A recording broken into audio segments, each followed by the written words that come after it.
시청자 여러분 안녕하십니까? VOA 뉴스투데이 시작합니다. 미국과 한국의 안보실장이 북한의 최근 잇단 탄도미사일 발사를 규탄하고 다음 주로 예정된 바이든 대통령의 방한 문제 등을 협의했습니다. 이런 가운데 북한의 거듭된 미사일 발사는 코로나 감염 등으로 불안정해진 내부 민심을 수습하는 한편 한국의 새 정부를 향한 시위 성격이라는 전문가 분석이 나왔습니다. 첫 소식 박형주 기자가 보도합니다.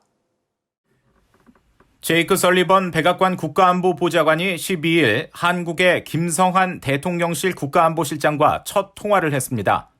북한이 윤석열 정부 출범 이틀째, 또 바이든 대통령의 첫 한국 방문을 일주일여 앞두고 단거리 탄도미사일 3발을 발사하며 무력 시위를 이어간 시점에 미한 안보수장의 첫 협의입니다.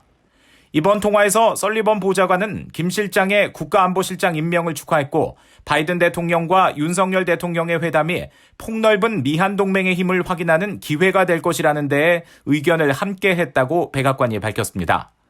또 두 사람은 북한의 최근 탄도미사일 발사에 대해 UN 안보리 결의 위반이라고 규탄하고 북한이 제기하는 위협에 대처하고 한반도의 완전한 비핵화라는 공동 목표의 진전을 위해 긴밀한 공조를 이어가기로 했다고 설명했습니다. 이어 바이든 대통령의 방한과 관련해 추가적인 세부 일정과 다양한 외교 정책, 또 우선순위에 대해 협력을 강화하는 방안도 논의됐다고 백악관은 밝혔습니다. 국무부도 이날 언론 논평을 통해 북한의 탄도미사일 발사가 여러 유엔 안보리 결의 위반이며 이웃나라와 국제사회에 대한 위협이라고 규탄했습니다. 그러면서 우리는 북한에 대한 외교적 접근 약속을 유지하고 있고 북한이 대화에 나서기를 요구한다며 한국과 일본의 방위에 대한 우리의 약속은 철통 같다고 강조했습니다.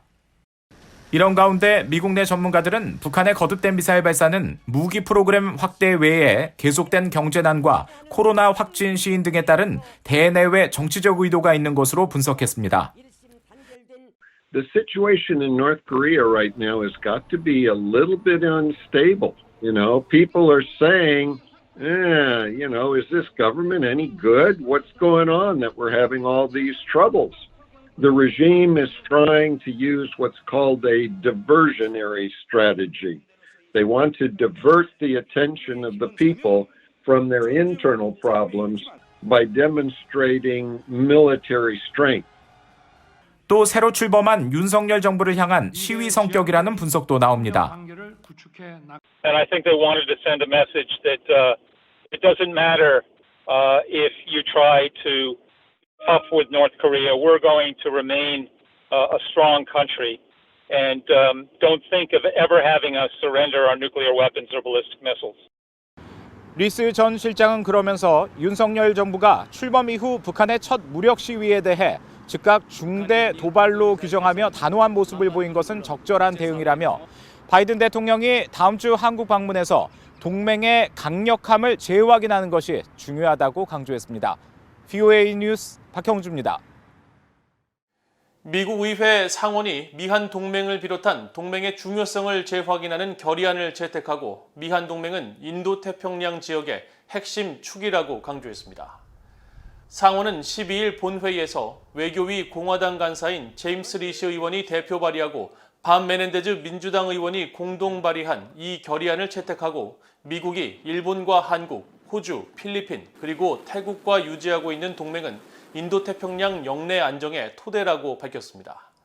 결의안은 또 미한 동맹은 한반도와 인도태평양 지역의 평화와 안보, 번영을 위한 핵심 축이며 동시에 북한이 제기하는 도전에 맞서고 미래의 안보 도전을 해결하기 위해 긴밀히 협력하는 데 매우 중요하다고 명시했습니다. 또 한국과의 방위비 분담과 관련해 지난해 3월 타결된 협정을 인정하고 추가 기여 방안에 대한 지속적인 논의가 필요하다면서 동맹국들의 공정하고 실질적인 기여 등 공평하고 후회적인 분담 조치를 초당적으로 지지하며 이에 대한 지속적인 협의를 통해 동맹 강화의 기회로 활용할 것을 촉구한다고 강조했습니다. 북한의 잇단 탄도미사일 발사에 대응해 열린 유엔 안보리 회의에서 안보리의 무용론을 우려하는 이사국들의 목소리가 나왔습니다. 반복된 안보리의 규탄 속에서도 북한의 도발이 계속되고 있다는 것인데 안보리 차원의 강도 높은 행동이 필요하다는 지적도 제기됐습니다. 함지하 기자가 보도합니다. 유엔 안보리 이사국인 브라질의 호나우두 코스타 필류 유엔 대사는 북한 문제 논의를 위해 개최된 11일 공개 회의에서 북한의 도발에 아무런 대응을 하지 못하고 있는 유엔 안보리가 무능한 기구가 될 수 있다며 자성의 목소리를 높였습니다. 북한에 대한 각국의 거듭된 규탄 속에서도 안보리가 일치된 목소리를 내지 못하면 안보리의 무용론을 비판하는 사람들의 주장을 강화할 뿐이라는 것입니다. But none of those individual condemnations matter if the United Nations Security Council cannot speak as one single voice. It is high time the Council adopted strong and unified action in response to the DPRK's provocations. Silence in the current situation means irrelevance, and the body who bears the primary responsibility under the UN Charter for the maintenance of international peace and security cannot afford to seem irrelevant. 미국과 영국, 프랑스뿐 아니라 상당수 이사국들은 안보리 차원의 강도 높은 북한 대응을 촉구했습니다. Speaking out, condemning and calling on the regime to reverse its course and go back to negotiations are no longer enough. There is need for strong, concrete and resolute action by strengthening measures against the regime. 이런 가운데 관련국 자격으로 회의에 참석한 한국은 대화와 협력을 강조했던 과거와 달리 이례적으로 북한의 인권 상황과 CVID, 즉 완전하고 검증 가능하며 되돌릴 수 없는 비핵화를 언급했습니다. 또 안보리가 북한에 대해 강도 높은 조치를 취해달라고 주문하는 등 이전 문재인 정부 때와는 상반된 모습을 보였습니다. If the Council does not firmly respond to the DPRK's continued escalatory behavior, it will inevitably lead to more member states to deliberately ignore their obligations under multiple UN Security Council resolutions. Therefore, the Security Council must respond to the DPRK's repeated provocations with the adoption of a new resolution that contains robust measures corresponding to the gravity of the DPRK's behavior.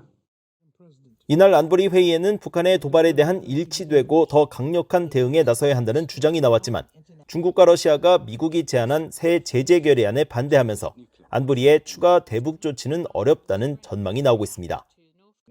VOA 뉴스 함지아입니다. 스웨덴 정부는 스웨덴의 북대서양 조약기구 나토 가입 추진을 북한이 비난한 데 대해 이 같은 결정은 스웨덴의 주권적 결정이라면서 정면으로 반박했습니다. 스웨덴 외무부 대변인실은 11일 관련 사안에 대한 VOA의 질문에 러시아의 침공은 유럽의 안보 지형에 근본적인 영향을 줬고 스웨덴에도 영향을 미쳤다면서 나토 가입 추진은 스웨덴 정부가 의회와 협의해 내린 독립적인 결정이며 이런 결정은 스웨덴에 달려있다고 강조했습니다. 또 북한 외무성이 러시아의 우크라이나 침공을 미국과 나토, 서방의 탓으로 돌리는 데 대해서는 러시아의 무력 행사가 정당화될 수 없다고 반박했습니다.